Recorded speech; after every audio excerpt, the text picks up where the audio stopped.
Hürmetli kitap anlıqçılar, huzurunlarda Tuğluq Tümirxan namlıq romanның davamı.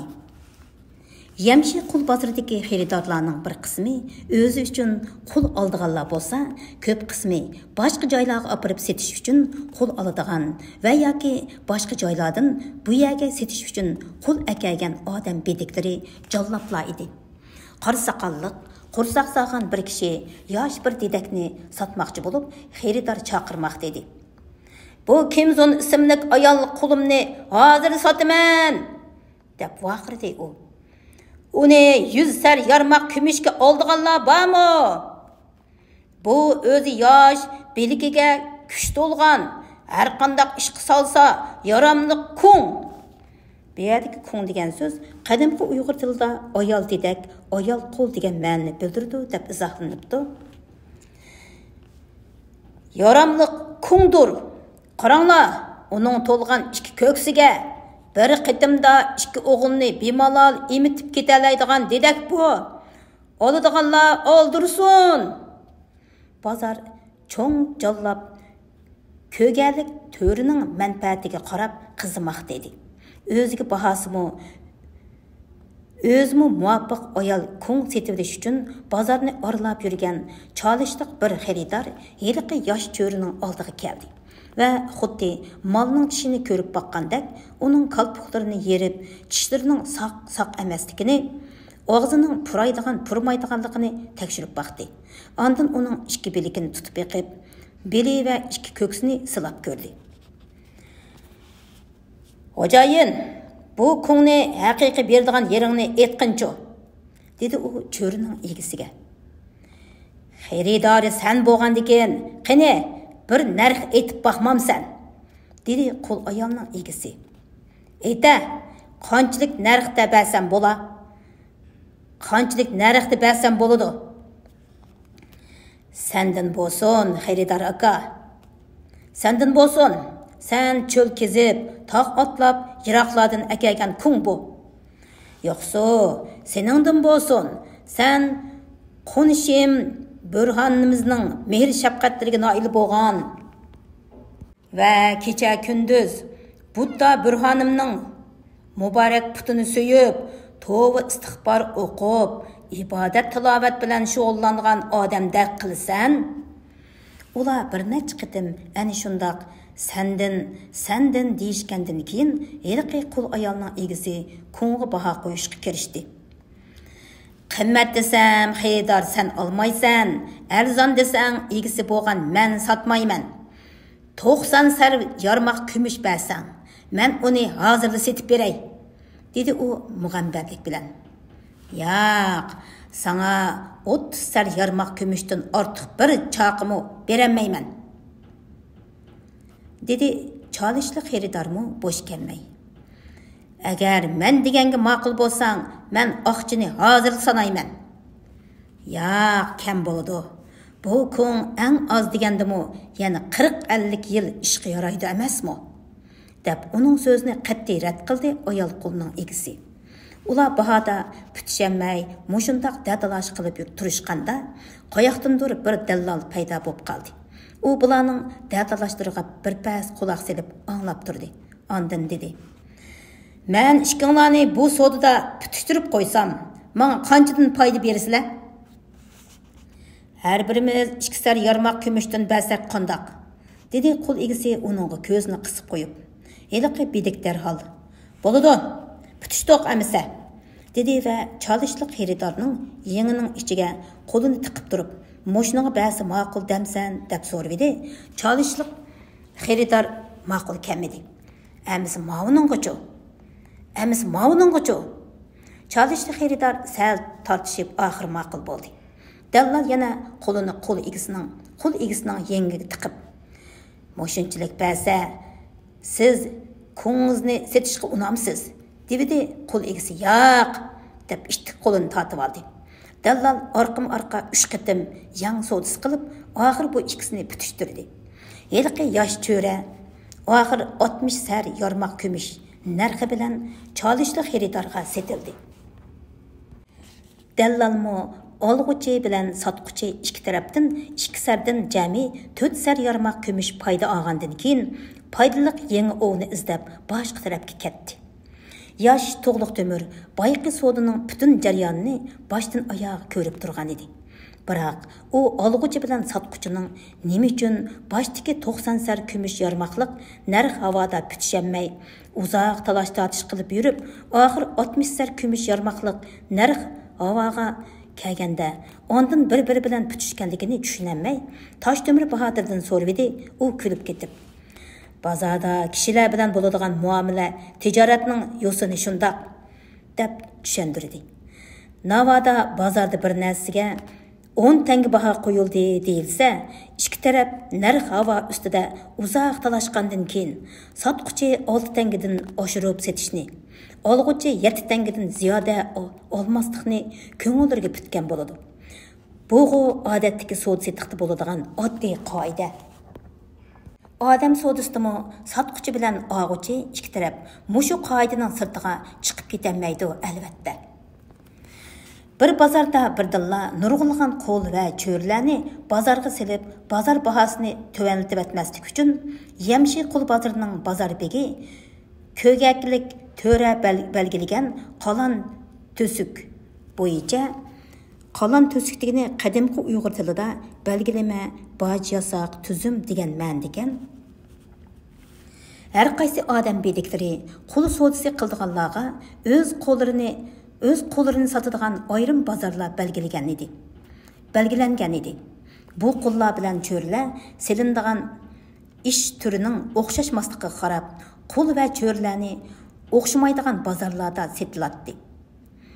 Qul va cho'rlarmi o'xshamaydigan bozorlarda sotiladi. Buning uchun erlarini xotinlaridan, ota-onalarini bolalaridan, aka-uka egicha sing'illarini bir-biridan ayirish talab qilinadi. Yamshi qul bozorining qalon to'siklari bo'yicha er bilan xotin, aka bilan uka, egichi bilan singil, umuman bir-biriga tuqqan qarindosh bo'lgandiki, ikki qul yoki cho'ra jazman boshqa odamga setilishi va boshqa bozorga setilishi kerak edi. Bundaq bo'lganda savdogarlar qullarning setilish bahosida haslab foydaga erishalaydi. Bo'lmasa, er bilan xotin bir odamga birga setilganda, xotinni bekorga berishga to'g'ri keladi. Shunga xotin eridan, norasida bolalar ota-onalaridan, bag'ridan bir tuqqan bir-biridan, qarindoshlaridan jazman ayrilib tashlanishi kerak edi. Demak, haqiqiy fojia mana endi boshlandi. Bir-biridan ajratilgan bu qul va cho'rlarning ahu-zarlari, dod faryatlari butun Yamshi bozorini qoplagan bo'lib, ularning ko'z yoshlari o'rniga qonlar, piyg'onliq zarlari o'rniga o'tlar chachirmoqda edi. Biroq bu qul va cho'rlarni setib olganlar shunchalik tosh yurak va shunchalik rahimsiz ediki, beshiga tog' yiqilgandek shundoq bir ig'ir kunlar kelgan bu baxtsiz bechoralarning yig'i zarlariga qarab ular qaqoqlab kulishyapti. Bu baxtsiz bandilarning ahu zarlariga chidayolmagan To'g'liq Temur navkarlarini kayniga silib bu yerdan ishtik ketdi. Qul bozorining do'qmishiga bir muncha odamlar o'lishib olgan edi. Bu yerda bir hur odamni qul qilib setib etish uchun bozorda xaridor izlab yurgan bir butxona rohibi bilan heliqi hur odamning o'tirsida jiddiy bas munozir bo'layotdi. Butxona rohibining otjuni Qari to'yin degani qadimgi Uyg'ur tilida cho'ng rohib, bosh rohib deganlik bo'ladi ekan.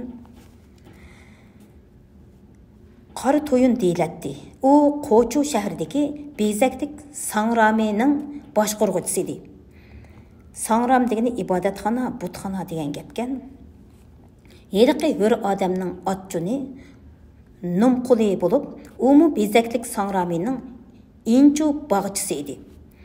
Inchu bog'chisi degan so'z qadimgi Uyg'ur tilida hukumat ilkidagi bog' baranglarni parvish qiluvchi bog'man deganlik bo'ladi ekan. Darug'a To'g'liq Temur ularning talash tortishiga quloq silib bir chetda jim turdi. Numquli bezaklik Budda sangramining bog' yeriga ishlaydigan hur ijorakash bo'lib, o'tgan yili Yıl yaman kelganlikdan bu butxandan ijaraga olgan yeridan qilchimi hosil olamagan edi. Şoňa o Sangram başqurgıçysı Qara toyundan bu yılqı qalanni, yani bojsizlikni kechirim qilib etishni iltimos qilgan bo'lsa-mu, ammo Qara toyun uning bilan kori bo'lmasdan ijara haqqini to'liq ham hozir to'laysan, bo'lmasa o'zingni qulluqqa setib bo'lsa-mu ijara haqqini to'laysan deb turib olgan edi.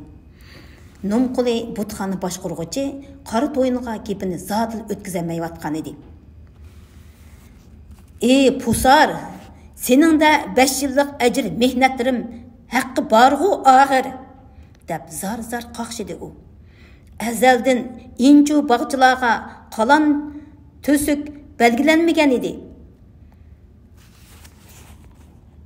Hatto İsan Bug'axon davridimi?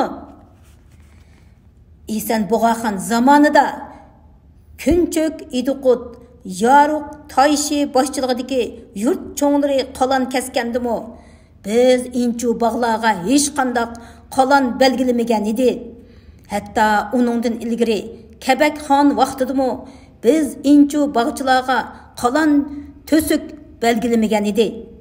Biz aka inilar birlikda bog'ni tujuplab, parvish qilib 8 ushmoqdek holatga keltirdik. 8 ushmoq degan gap qadimgi Uyg'ur tilida 8 jannat degan ma'noda ekan. Hala bugun yil nachar keldi. Çoңqap qurib nacharlashgan bog' baranglarni har qancha tujuplab parvish qilsaqmi, mahsulot oz, ziyon ko'p bo'lib chiqdi. Suv desak bamidinglar, natijada unumsiz bog'larning ko'pi tashlanib qaraqsiz qoldi. Biz aka inilar aslida o'rtaq edik. Biroq bu yilning beshida akamiz o'lib ketib, nima qilarimizni bilamay, beshimizning ichimi teshimi qetib turganda, agar pusar degan gap qadimgi Uyg'ur tilida hammaga shafqat berguvchi degan ma'noda ekan. Agar pusar siz har birimizni 2 kishilikdan olgan yasoq to'lisin desangiz, bizning o'lgunimiz shu.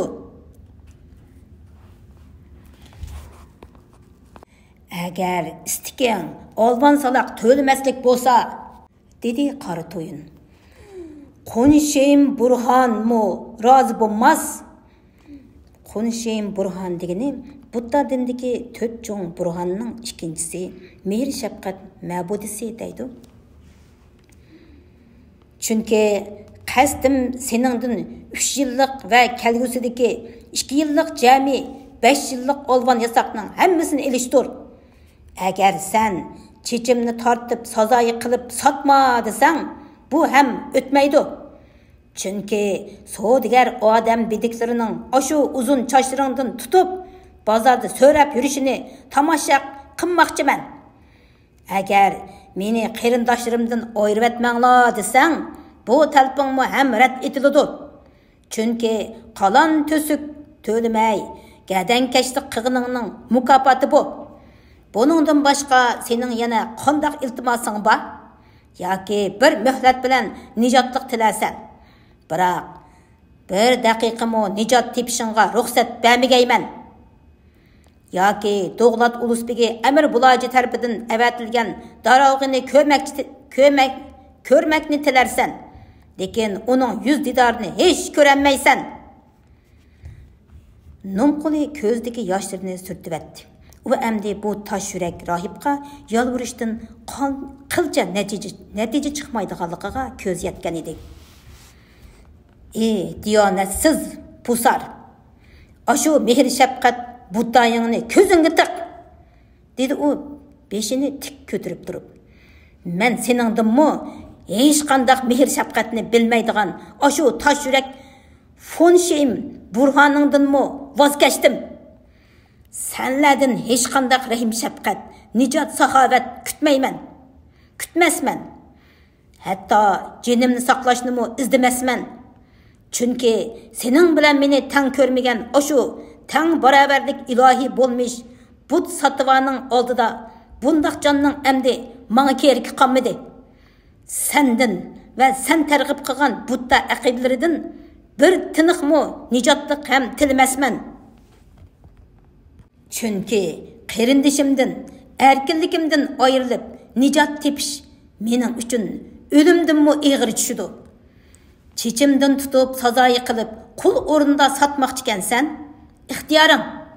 Buni qilmaslikni sen odamxo'r pusardan hargiz tilmasman. Biroq shuni esingdan chiqarmag'aysanki, fuqaroning yiliki uzilganda Tangrining rahmi keladigan vaqtimi bo'ladi.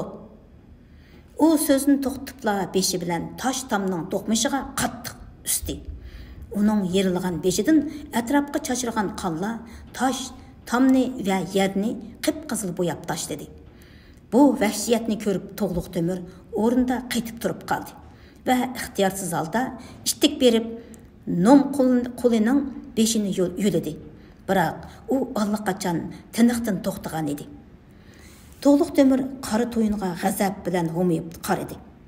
Budda rahibi oldidagi bu yosh Chag'atay ma'murining ko'zidan chechilayotgan g'azab yolqinining sho'lisini ko'rib, teni shirkangandek bo'ldi-da, darhol yerga qarab turib oldi. To'g'liq Temir o'zining Qo'chu xonliqidagi noiblik hayotidan o'zi ilgari zodi his qilib yetolmagan ba'zi sirlarning taqdi asrosiga yetishga muvaffaq bo'ldi. Qo'chu shu chaqlarda Chag'atay hududligi bo'yicha mashhur Budda dini markazi edi. Chag'atay saltanatining yasoq tuzumi bo'yicha Chag'atay saltanatida validin yuqori mansab tutadigan har qanday bir kishi jazman Qo'chu xonliqida 1 yildan 2 yilgacha noib bo'lib, Budda dini ta'limotidan yetarli ta'lim olishi lozim edi. Albatta, To'g'liq Temirmi buningdan mustasno emas. Shunga u Qo'chu Uyg'ur xonliqiga muvaffaq daruga bo'lib tayinlangandan keyin Qo'chu xonliqining poytaxti Qo'chu shahridagi xonliq sangrami bo'lgan Nelopar butxonasida turdi. U Do'g'lat Ulusbegi Amir Bulojining topshirig'i bo'yicha Qo'chu iduqutining yurtdorchilik ishlariga aralashmadi yoki nihoyat oz aralashdi. U ko'pincha vaqtini Nelopar butxonasida bosh rahibdan nom, tafsir anglash va nom o'qish bilan o'tkazdi. Aralab joylarga Chag'atay saltanatining yasoqlarining ijrosini tekshirish uchun borganligini hisobga olmaganda, uning asosli ishi Budda nom tafsirlarini o'qish bilan bo'ladi. Bu mezgillarda Chag'atay xonligi hududligida yashaydigan kishilardan hukmronlar bo'lsin yoki oyoq osti qilingan emgakchilar bo'lsin, ular o'zlarining chiqish yo'lining nimaligini bayqayolmayotgan edi. Shu chaqdagi kishilar turibla bosh ko'tarib chiqadigan, turibla vayron bo'lib ketadigan qo'rqinchli holatini boshdan kechirib Jumladan To'g'liq Temirning o'zimi mushunda qabohatli kechirmishlarni boshdan kechirgan va yaqindala tuyuqsiz bosh ko'tarib chiqqanlarning birisi edi. Shunga u va uningga o'xshaydigan odamlarning qallasida nima uchun shundoq bo'ladi? Nijot yultizi nada? Degandek mafkurining tug'ilishi tabiiy edi. Mushu mafkurining yetakchiligida yashayotgan To'g'liq Temir Nelopar butxonasidagi bosh rahib so'zlagan. Vipaka Hetu Budda atalg'usi sabab natija degan ma'noda ekan va Sansara degani Budda atalg'usi o'lish, tug'ilish davr qiladi degan ma'noda ekan. Ta'limotidan shu bilinishga boshladi. Bosh rahib Tavchangda qadimgi Uyg'ur tili ma'nosi ta'limot so'zlaydigan o'rin deganlik bo'ladi ekan.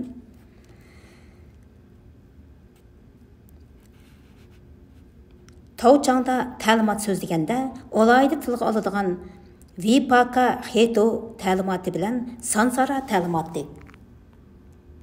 Odam o'lgandan keyin hayot chig'idagi qilgan yaxshi ishiga va yomon ishiga asosan yoki uchmoq deb ataladigan jannatga kirib, hur g'ilmonlar orasida qong'icha baxtli yashab, mansabdor, rohib va yoki hur odam bo'lib qayta to'riladi.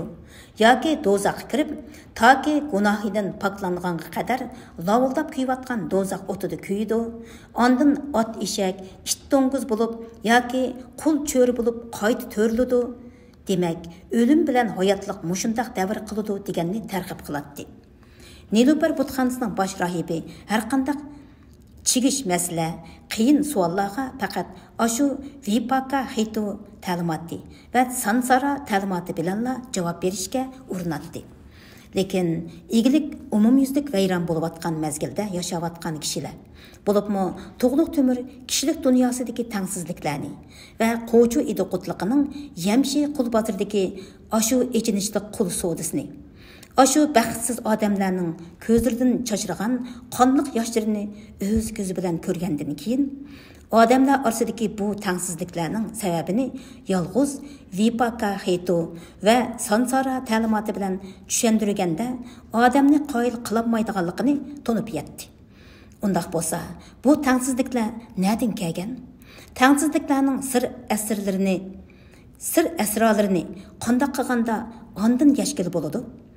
Bu bir qator masalalar shu mezgilda Chag'atay hududligida yashayotgan kishilar va To'g'liq Temur uchun kishilik turmush yo'lida duch kelgan va buningdan keyin davomli duch keladigan real masalalar hisoblanadi.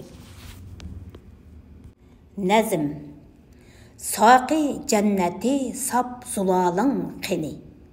Haq ko'rinar aynak misaling qini. İçimni tazalab yuyuş niyetim, çolak kumgan sunuk sapaling qini. İbn Sina.